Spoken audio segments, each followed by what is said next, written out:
Any other skills besides surfing? Like what? Like singing and dancing? Yeah, yeah. No, not me, man. I just surf. Loser. So as you can probably tell, my aim with this channel is to talk about life lessons that I've learned from movies and shows at different phases or stages of my life. This is episode or track 7.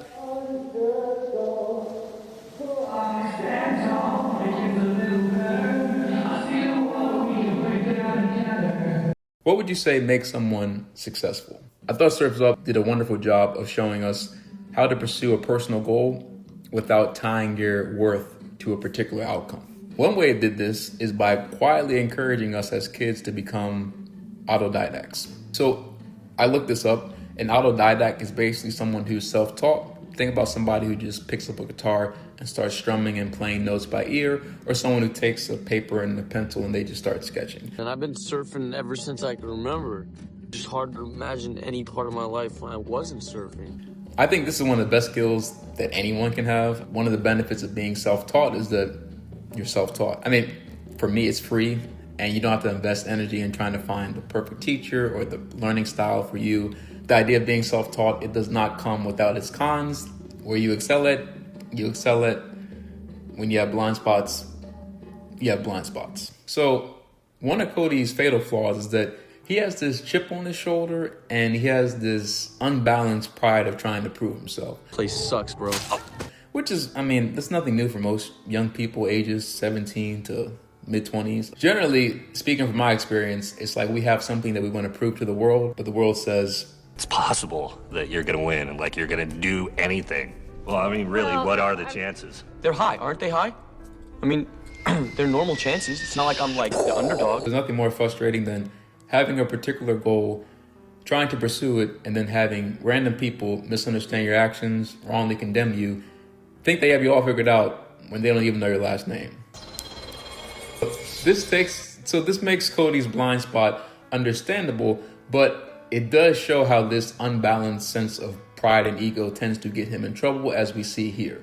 However, he's not a lost cause because sometimes it's the most inexperienced people who get blessed with one of the most experienced teachers. So far I've mainly focused on Cody and the pros and cons that come with this character. However, we're going to switch things up and talk about Geek for a little bit. Despite looking like a bum, Geek has a lot of knowledge. Do you ever know Sheila? No, I don't know Sheila. So much so that Lani, who's a trained lifeguard and who has been in life and death situations, still decides to seek his advice on how to save Cody. Similar to real life, sometimes it's the people you expect to be the least helpful that are like the most helpful sages. So this goes both for Cody and Geek. Cody can benefit from Geek, but as we'll see later, Geek can also benefit from Cody.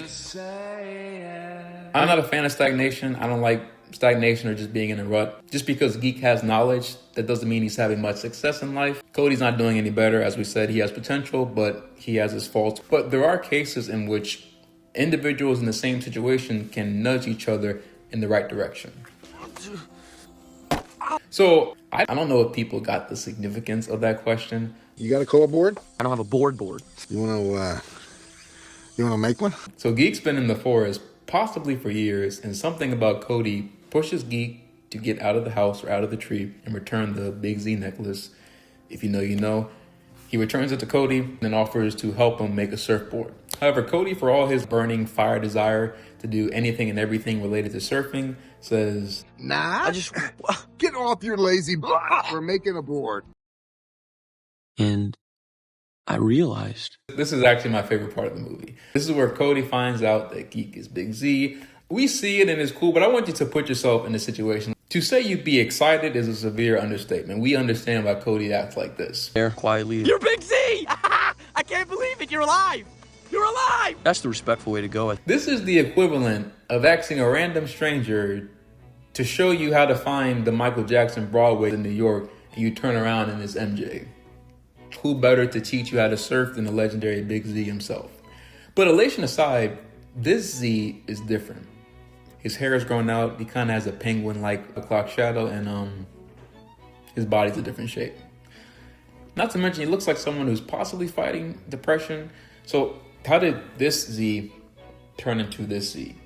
Well, before we get there, we and Cody have some lessons to learn. I drew this pattern as a guide. This chip on his shoulder does come back because we learned that he lacks a little bit of humility when it comes to taking instruction from a mentor. Like hacking a piece of ice, it takes patience and finesse. So Z is slowly getting out of his rut and being a teacher, but Cody's still kind of on the fence and is trying to focus on winning and having a trophy. So if Z can't get Cody to have fun, maybe his niece can. Hey, you guys like barbecue? Yeah, sure. Got some wood here. Now, in addition to having your celeb be your mentor, you also conveniently have your crush show you just to relax and have fun. How do they do it? Oh, no, I'm out of here. I'm better off. Stop fighting it, Cody! Just let go! So I think this is cool because Lani is like an extinguisher that cools Cody's burning chip on his shoulder. So much so that he spends the whole night working on a surfboard. And if you've ever been so wired or inspired to work on a project all night, YouTube video, this is literally what it feels like making a video overnight, at least for me. Anyways, once he decides to take Lani's advice and he imitates what Z taught him, wouldn't you know it? Come on, man, come on. So surely now Cody would be successful in the winter, right? Well, I mean, how many points would you get for getting two? Like, what does it depend on for the contest? Is it Points. What? You know who you sound like right now? I promote happiness! Can you see the happiness emanating from me? There's a lovely montage of Z. He's basically trolling Cody before trolling was called trolling. We're acting like a bunch of nut jobs. That's what I think we're doing. Yeah, good, you're learning.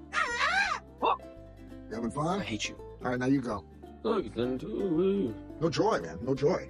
Failed. Cody thinks that most of these activities are pointless. There is a method to Z's madness, which Cody finally catches on to, leading us to another great moment. Oh, well then, Cody, you passed. What? You did it. You're ready. Let's surf. Come on. Hey, don't play with me, Z. We're surfing. I remember being 5 years old and being in the movie theater and falling in love with the ocean, tropical weather, and just how the music was playing in the background. Like everything about the scene I love. The iconic bowing your head after the wave was so legendary that you can even play Big Z on the Surf Up game for PS2 and you could still bow your head just like Z did. We ship Lani and Cody and all three surfers right off into the sunset. And it would be nice if the movie ended like this, but Cody and Z still have some character development to do.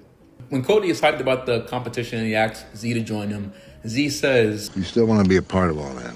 Absolutely. this is a valid question, but it also takes us back a few steps. After all, Cody's goal was to learn how to surf in the first place. He wanted to imitate the prime Z, not this current Z. I think the real reason the Z asks this is because he doesn't want what happened to him to happen to Cody. And what happened to Z? Why didn't you come back after you fell off the wave? That last day, winning had become everything to me. One could argue that Z was overconfident when it came to facing Tank. In Z's mind,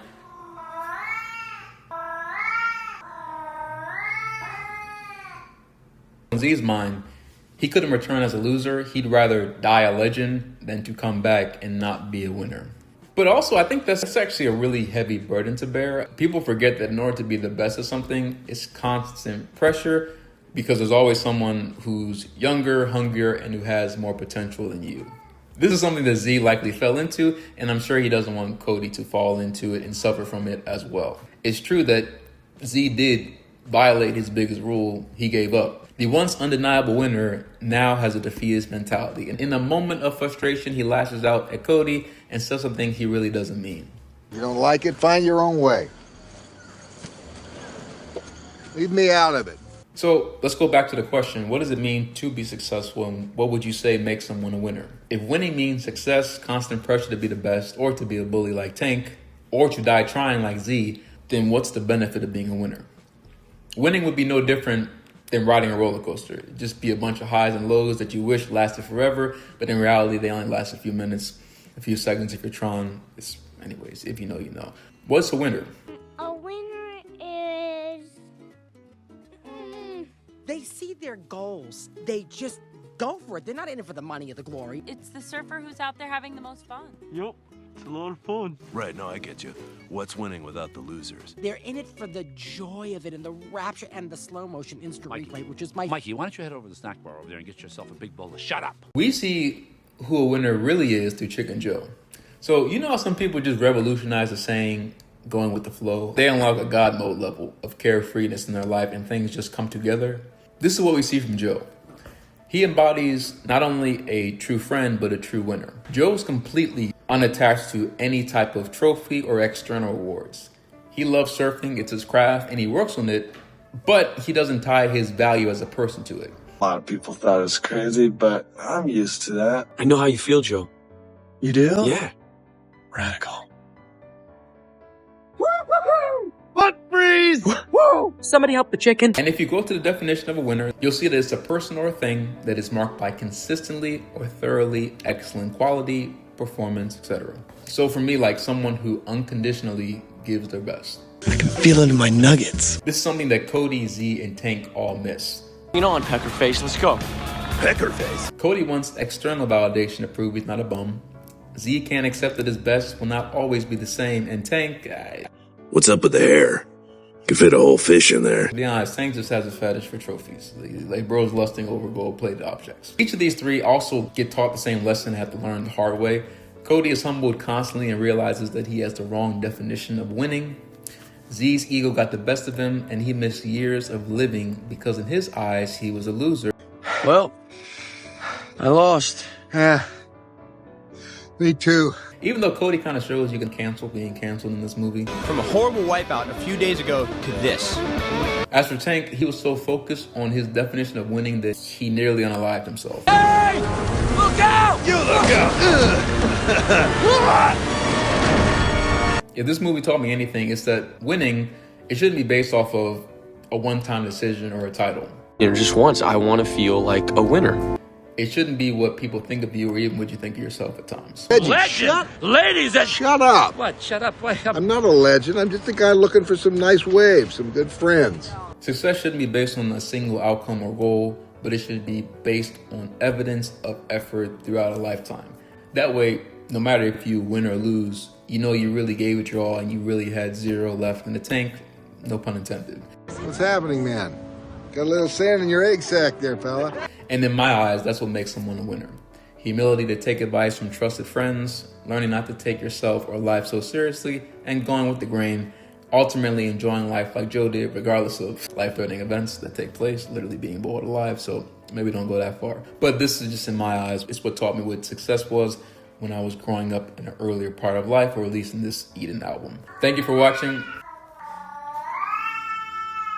Thank you so much for your time. As I say for all these videos, this is just a personal trainer geeking out over a fandom.